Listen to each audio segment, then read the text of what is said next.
नमस्कार दोस्तों, आज अपन चर्चा करने वाले हैं राजस्थान के लोक देवता देवनारायण जी के बारे में। तो सबसे पहले चर्चा करते हैं इनके जन्मदिन के बारे में। तो देखो बिल्कुल आसानी से याद हो जाएगा इनका जन्मदिन। इनका जन्मदिन है 1243। तो आसानी से याद करेंगे 1 2 3 4 देवनारायण जी की जय जयकार। तो 1 2 3 और 4 से अपन क्या याद कर लेंगे इनकी जन्म तारीख, मतलब 1243 में देवनारायण जी का जन्म हुआ था।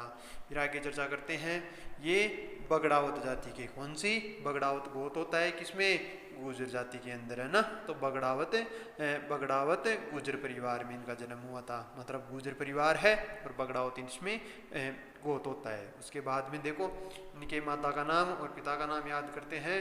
तो माता का नाम बगड़ावत परिवार में होता ना, देखो बगड़ावत में ड आ रहा है, आ रहा ना ड, बगड़ावत में ड आ रहा है, तो माता में भी क्या आ जाएगा, ड आ जाएगा। तो क्या बन जाएगा ये सेडू। माता का नाम क्या है, सेडू है। जबकि इनके पिता का नाम, पिता के नाम की चर्चा करते हैं। इनके पिता का नाम है सवाई भोज। क्या नाम है, सवाई भोज, है ना। गुजर में जा रहा है तो पिता में भी क्या आ गया, ज आ गया।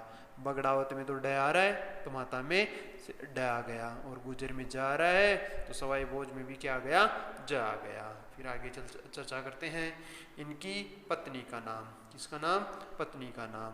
देखो समझना, अपन लास्ट में पढ़ेंगे इसमें कि इनके नीम के पत्ते चढ़ाए जाते हैं, नीम के पत्ते चढ़ाए जाते हैं। किसके चढ़ाए जाते हैं, नीम के पत्ते चढ़ाए जाते हैं। तो नीम के पत्ते चढ़ाए जाते हैं, और पत्नी का नाम क्या है, पीपल है। तो नीम से भी नाम आ रहा है इनका, नीम से भी रिलेटेड है और पीपल से भी संबंध है। तो इनके नीम के पत्ते चढ़ाए जाते हैं, पत्ते से इनकी पत्नी का नाम बढ़ा देंगे अपन पीपल दे। पीपल दे कौन थी, तो पीपल दे धार नामक जगह है। कौन सी जगह है, धार नामक जगह है मध्य प्रदेश में। वहाँ के राजा चे जय सिंह, कौन थे, जय सिंह उनकी पुत्री थी। धार नरेश जय सिंह की पुत्री कौन थी, पीपल दे, कौन थी, पीपल दे। आगे चर्चा करते हैं इनके घोड़े का नाम। तो इनके घोड़े का नाम है लीलागर। क्या नाम है इनके घोड़े का नाम, लीलागर है ना।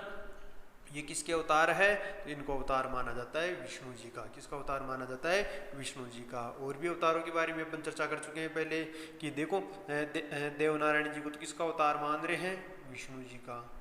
रामदेव जी को किसका अवतार मानते हैं हिंदू, कृष्ण जी का। और पाबू जी को किसका अवतार माना जाता है, लक्ष्मण जी का। तो ये 3 महत्वपूर्ण अवतार है। विष्णु जी का अवतार कौन है, तो देवनारायण जी। कृष्ण जी का अवतार कौन है, तो रामदेव जी। और लक्ष्मण जी का अवतार किसका है, तो ये कौन है, पाबू जी। फिर बात करते हैं इनके बारे में आगे। इनका बचपन का नाम है ना, बचपन का नाम था उदय सिंह। क्या नाम था, उदय सिंह। तो इनके अन्य नामों में उदय से बन गया उदड़ जी, और उदड़ जी को क्या बोलते हैं, उदल भगवान। और इनको औषधियों के बारे में देखो, औषधियाँ ज्यादातर बनती है पत्तों से, जड़ बूटियों से, इनसे, है ना। तो अपन पत्तों से औषधियाँ बना रहे हैं, तो पत्तों से संबंधित अपन याद रख लेंगे कि देवनारायण जी के नीम के पत्ते चढ़ते हैं। किसके पत्ते चढ़ते हैं, नीम के पत्ते। फिर पीपल से याद रख लेंगे, पीपल दे कौन थी, इनकी पत्नी का नाम था। हरी बात सुने। और फिर पत्ते की चर्चा हो रही है, तो इन पत्तों से मिला के ये क्या बना दिए, औषधियाँ बना दी है। तो औषधियों वाला देवता भी किसको बोलते हैं, देवनारायण जी को बोलते हैं। उसके बाद में चर्चा करते हैं इनके फड़ के बारे में। इनकी फड़ देखते हैं, तो इनकी फड़ सबसे लंबी, देखो लोक देवताओं में क्वेश्चन आता है ये कि लोक देवताओं में सबसे लंबी फड़ किसकी है, तो सबसे लंबी फड़ है देवनारायण जी की। और सबसे प्राचीन फड़ भी किसकी है, देवनारायण जी की है। तो ये दोनों पॉइंट इंपॉर्टेंट है कि सबसे लंबी फड़ किसकी है, सबसे लंबी फड़ देवनारायण जी की है। और सबसे प्राचीन फड़ कौन सी फड़, सबसे प्राचीन फड़ भी किसकी है, देवनारायण जी की है। आगे चर्चा करते हैं भारत सरकार द्वारा 1992 में, है ना, 1992 में डाक टिकट जारी किया गया था। किसके ऊपर, देवनारायण जी की फड़ के ऊपर, है ना। भारत सरकार द्वारा 1992 में देवनारायण जी की फड़ के ऊपर डाक टिकट जारी किया गया था। अब वो डाक टिकट कितने का जारी किया गया था, ये आप, है ना, कमेंट में बताओगे कितने का जारी किया गया है। आगे चर्चा करते हैं गुर्जर जाति, है ना, गुर्जर जाति में इनका जन्म हुआ था। तो गुर्जर जाति के बोफो द्वारा, गुर्जर जाति के कौन, बोफे, है ना, क्या बजाते हैं, जंतर वाद्य यंत्र का यूज करते हैं। जंतर वाद्य यंत्र का बजाते हुए इनकी फड़ का क्या करते हैं, बाची जाती है ना। तो अपने ये क्वेश्चन उठता है कि देवनारायण जी की फड़ वाचन में कौन से वाद्य यंत्र का प्रयोग करते हैं। यहाँ यूज करेंगे जंतर वाद्य यंत्र का।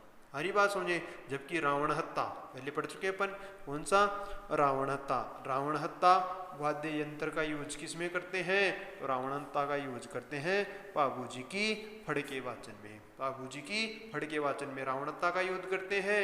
जबकि देवनारायण जी की यूज में किसका यूज करते हैं, जंतर वाद्य यंत्र का। आगे चर्चा करते हैं इनकी मूर्ति की। तो इनकी कोई भी मूर्ति नहीं होती है। फिर किसकी पूजा करेंगे, कोई मूर्ति नहीं है तो फिर करते हैं पूजा बड़ी बड़ी ईंटों की। किसकी पूजा करेंगे, बड़ी ईंटें होती है ना, उनकी पूजा की जाती है और इनकी कोई भी मूर्ति नहीं होती है।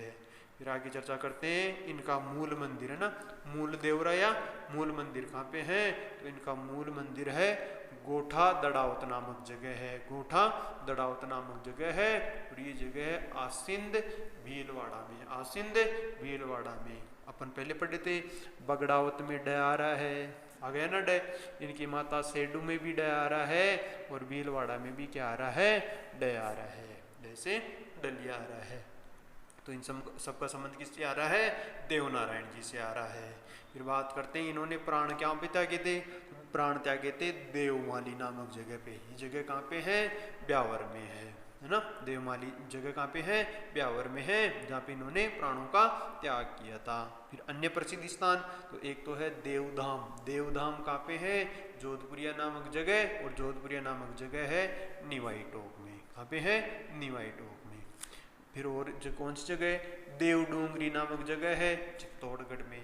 ये जगह, ये देवडूंगरी का, यहाँ पे इसके मंदिर का निर्माण किसने करवाया था, तो सांगा ने करवाया था। किसने करवाया था, सांगा ने। तो ये ध्यान रखना है यहाँ पे कि देवधाम तो कहाँ पे है, जोधपुरिया निवाई टोक में। जबकि देवडूंगरी कहाँ पे है, चित्तौड़गढ़ में। और इसका निर्माण किसने करवाया था, तो इसका निर्माण करवाया था सांगा ने। और देवनारायण जी को राज्य क्रांति का जनक माना जाता है। राज्य क्रांति का जनक किसे माना जाता है, देवनारायण जी को। ये इंपॉर्टेंट क्वेश्चन बनता है ये कि राज्य क्रांति का जनक किसे माना जाता है, तो इसका आंसर रहेगा देवनारायण जी। उसके बाद में और चर्चा करते हैं इनके बारे में। देवनारायण जी ने बिनाई में, बिनाई नामक जगह है, कौन सी जगह, बिनाई नामक जगह है, और बिनाई नामक जगह है अजमेर में, है ना। वहाँ के शासक को मारकर और भाई महेंदु को वहाँ का क्या बना दिया था, राजा बना दिया था, है ना। कहाँ, किसको मारा था, बिनाई अजमेर के शासक को मार के वहाँ पे क्या बना दिया था, अपने भाई महेंदु को राजा बना दिया था। उसके बाद में आगे देखते हैं इनके पिता कौन थे।